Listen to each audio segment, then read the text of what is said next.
سر وفاق میں عدم اعتماد کی تحریک میں آگے کیا ہوگا؟ دیکھیے وفاق کے اندر قومی اسمبلی کے اندر اگر عدم اعتماد کی تحریک کامیاب ہوتی ہے اور جس کے یقیناً جو ہے وہ کامیابی کے واضح امکانات نظر آ رہے ہیں، تو اس کے بعد جو ہے پھر صوبائی اسمبلیوں اور اس کے بعد سب سے پہلے جو ہے وہ اسپیکر قومی اسمبلی اور ڈپٹی اسپیکر قومی اسمبلی کے خلاف تحریک عدم اعتماد جو ہے وہ لائی جائے گی، اور وہ بھی خفیہ بیلٹ کے ذریعے رائے شماری ہوگی اور بڑی واضح اکثریت کے ساتھ جو ہے وہ اپوزیشن کو اس میں کامیابی ملے گی۔ اور اس کے بعد پنجاب کے اندر جو ہے وہ تحریک عدم اعتماد جو ہے وزیر اعلیٰ پنجاب سردار عثمان بزدار کے خلاف آئے گی، اور پھر اس کے ساتھ جو ہے وہاں بلوچستان کے اندر جو ہے وہاں پر بھی تبدیلی کے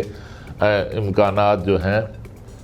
وہ چل رہے ہیں، کیونکہ اس وقت جو باپ پارٹی ہے اس کے اندر بھی جو ہے وہ بغاوت ہو چکی ہے، اور اس حوالے سے جو باغی ارکان ہیں باپ پارٹی کے وہ جلد وہاں پر بھی تبدیلی چاہتے ہیں، جس کے بعد آزاد کشمیر کے اندر بھی تبدیلی کے اشارے دیے جا رہے ہیں، اور اس کے ساتھ سب سے آخر میں جو ہے وہ خیبر پختونخوا میں تبدیلی لائی جائے گی۔ اور اسی دوران جو ہے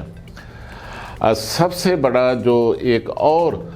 جو ہے فیصلہ کیا گیا ہے کہ وہ صدر عارف علوی کے خلاف مواخذے کی تحریک جو ہے وہ لانے کا فیصلہ کیا گیا ہے، اور اس کے لیے جو ہے پھر اپوزیشن کے جو مشترکہ امیدوار ہوں گے ایوان صدر کے لیے، صدر مملکت کے لیے، وہ سابق صدر آصف علی زرداری ہوں گے۔ اور دیکھیے کہ کراچی کے اندر، سندھ کے اندر جو اپوزیشن جماعتیں ایک بڑی قیمت جو ہے وہ سیاسی قیمت ادا کر رہی ہیں ایم کیو ایم کو، اور ایم کیو ایم کو گورنر کی پیشکش کی جا رہی ہے، صوبے کے اندر وزارتوں کی پیشکش کی گئی ہے، وفاق کے اندر وزارتوں کی پیشکش کی گئی ہے، کراچی کے اندر جو ہے وہ لوکل گورنمنٹ کا جو سسٹم ہے اب وہ ان کے حوالے کرنے کی بات کی گئی ہے۔ تو اتنا بڑا جو سیاسی پیکج جو ہے وہ ایم کیو ایم کو پیش کیا جا رہا ہے، اس کی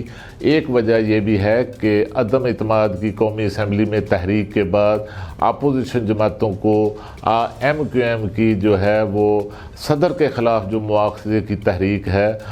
اس میں بھی جو ہے ان کو اپوزیشن کو ضرورت پڑے گی، اسی وجہ سے ایم کیو ایم کو جو ہے